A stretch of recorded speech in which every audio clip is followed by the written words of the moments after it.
ส่วนเรื่องดีไซน์ของ Whispering Land เนี่ยแต่ตรงนี้กลิ่นอายของความเป็นเมดิเตอร์เรเนียนนิดๆมีความเป็นโพรวองหน่อยๆแล้วก็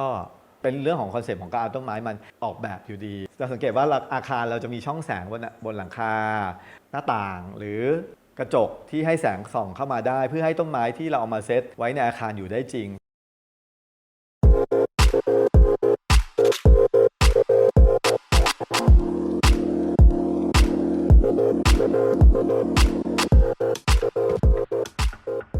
จริงๆก่อนหน้านี้ก็ไม่ได้เรียนมาด้านทางจัดสวนด้วยการที่เราโตมากับเด็กบ้านสวนแล้วก็โตกับธรรมชาติมันทำให้เราเรียนรู้แล้วเราก็ปลูกต้นไม้มาตลอดเวลาครับวิทย์ครับศิริวิทย์รุ่มลุงนะครับก็ตอนนี้ก็48ปีละอายุแล้วก็อาชีพก็จริงๆเราเป็นนักจัดสวนนะครับแล้วก็ทำคาเฟ่ลินทีการ์เด้นกับ Whispering Cafe ครับวันหนึ่งมีโอกาสได้ส่งผลงานไปประกวดสวนจัดเองโครงการของบ้านและสวนก็ได้รางวัลแล้วก็ได้ตีพิมพ์ก็เลยเป็นที่มาของอาชีพนักจัดสวนเรื่อยมาครับจากวันนั้นถึงวันนี้ก็ประมาณเกือบ20 ปีแล้วที่เป็นนักจัดสวนนะครับจุดเริ่มต้นของคาเฟ่วิฟต์ต้นงานก็มันต่อยอดมาจากลิโนทีคือต้องบอกว่าลิโนทีมันเปิดมาประมาณ20 กว่าปี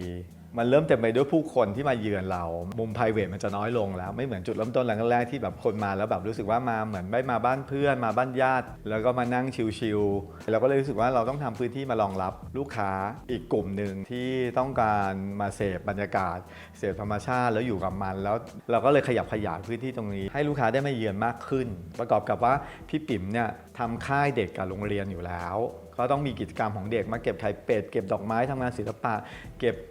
ผักเก็บดอกไม้มาทำขนมอะไรเงี้ยครับซึ่งมันเป็นกิจกรรมที่มีมาโดยตลอดอยู่แล้วเราก็เลยทำอาคารอันนี้ขึ้นมารองรับเด็กนักเรียนด้วยแล้วก็เสาร์อาทิตย์เป็นคาเฟ่ด้วย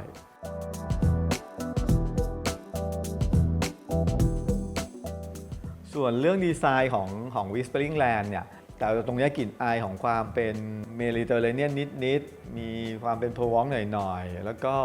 เป็นเรื่องของคอนเซปต์ของการเอาต้นไม้มันออกแบบอยู่ดีเพราะฉะนั้นเนี่ยเราก็เลยต้องทำพื้นที่เพื่อให้รองรับต้นไม้จะสังเกตว่าอาคารเราจะมีช่องแสงบนหลังคาหน้าต่างหรือกระจกที่ให้แสงส่องเข้ามาได้เพื่อให้ต้นไม้ที่เราเอามาเซตไว้ในอาคารอยู่ได้จริงเพราะฉะนั้นเนี่ยสิ่งที่เขาต้องคำนึงแล้วก็คิดเผื่อก็คือเรื่องของแสง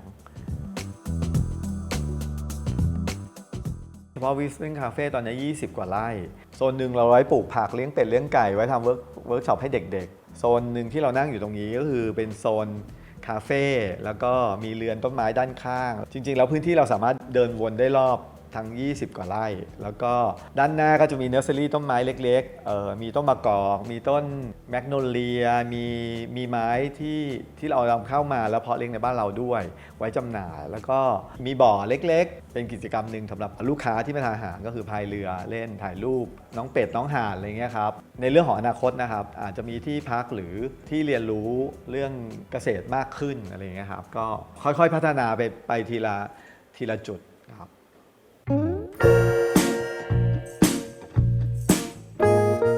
ถ้าให้รวมต้นไม้ที่เรามีเยอะเป็นหลายร้อยหลายพันชนิดพอไม้ใบมันเราเลี้ยงแล้วเราจะรู้ว่ามันง่ายมันไม่ต้องให้ปุ๋ยก็ได้ไม่ต้องแดดเยอะก็ได้เราจะไว้อินดอร์ก็ได้เอาท์ดอร์ก็ได้เราหยิบจับได้ตลอดเวลาเอาจริงพอพูดตามตรงที่เราขยายไปเรื่อยๆเพราะสิ่งที่เราต้องการที่สุดก็คือการปลูกต้นไม้ให้ได้มากกว่าที่เราปลูกอยู่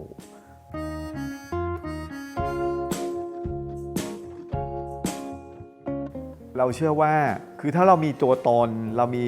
คาแรคเตอร์ที่ชัดเจนของคาเฟ่เรามีอาหารที่ดีเรามีบริการที่ดีเรามีสถานที่ที่สวยมันจะมีลูกค้าที่มาถ่ายทอดสิ่งเหล่านี้ออกไปแทนเรา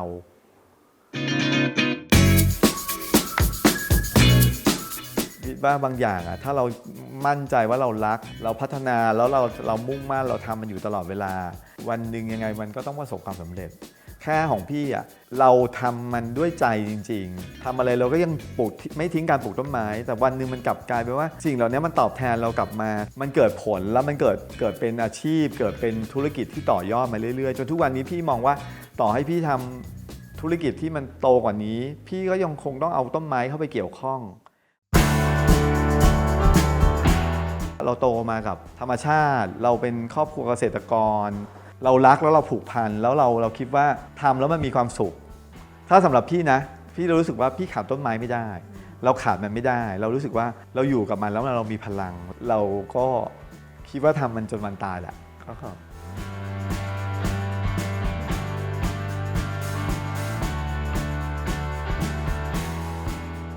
ใครดูคลิปนี้แล้วชอบฝากกดไลค์กด Subscribe ให้ด้วยนะครับ